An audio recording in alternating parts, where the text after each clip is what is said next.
now to the Q&A. Sure they have. Do you want to start?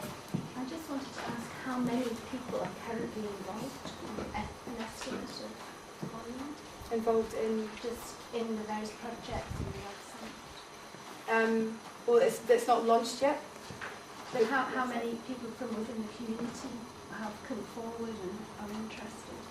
Well, we're still Can I say, when we started with the football pitch, we ended up, it was about 5 or 6, and then GGQA1 became involved, and before we knew where it was like 20 people were coming out because they knew the community was, so they know that there was maybe about 25 members of the community who was getting involved with GGQA1.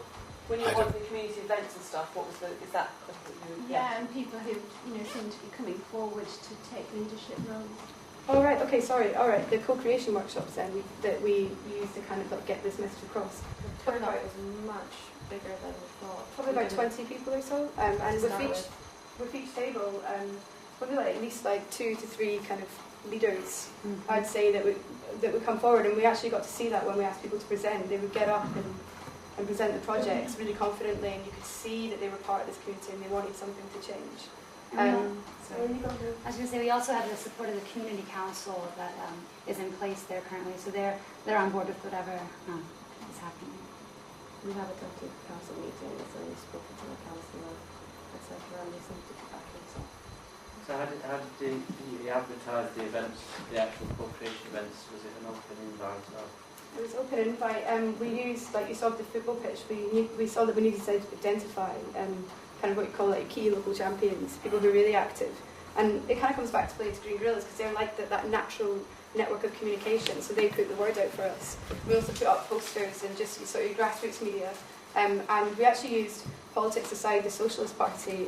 They're really up to date on Twitter, and they get in contact with other members who are MSPs, who are stakeholders. So we put out the word through them as well on Twitter, and they took it from us and retweeted it, and gave us they would message us and give us kind of contact people to get in contact with. Yeah, we also met with our stakeholders and invited them to come along to bridge that gap as well.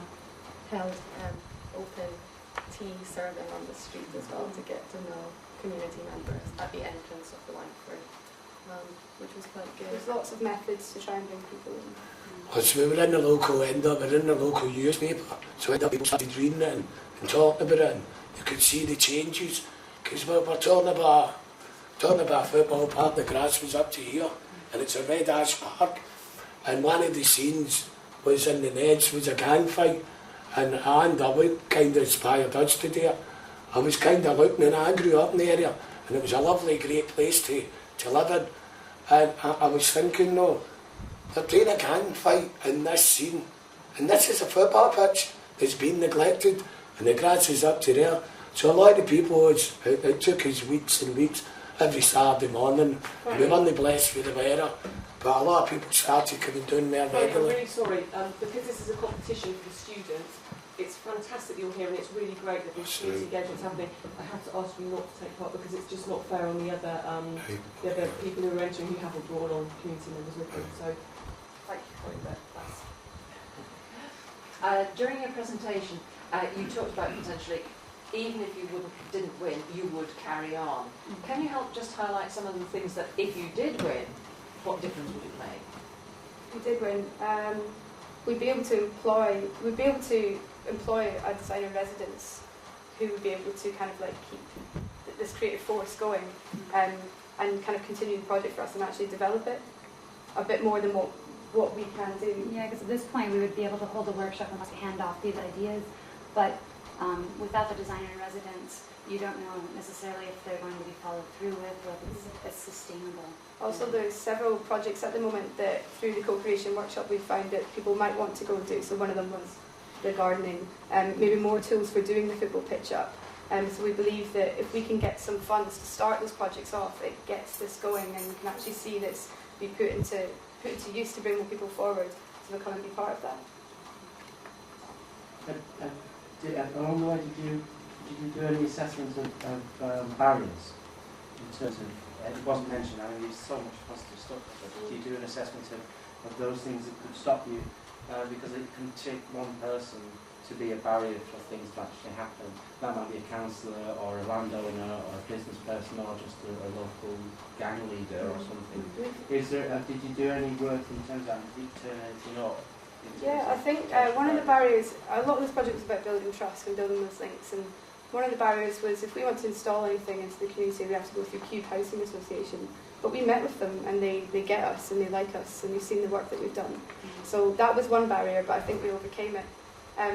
With this is about the people who live there. It's not intrusive or anything like that.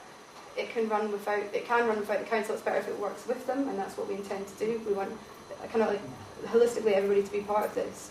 But they can, these guys can still use that network if they want to, and that's grassroots, right there. It seems to me that the trust is there within you as a group of people and with the people that you're working with in the community. But what about if you create chiefs? It's not to be getting hung up on words, but do you know that there is a wider sense of trust for the community for those people, either elected or appointed or decided upon?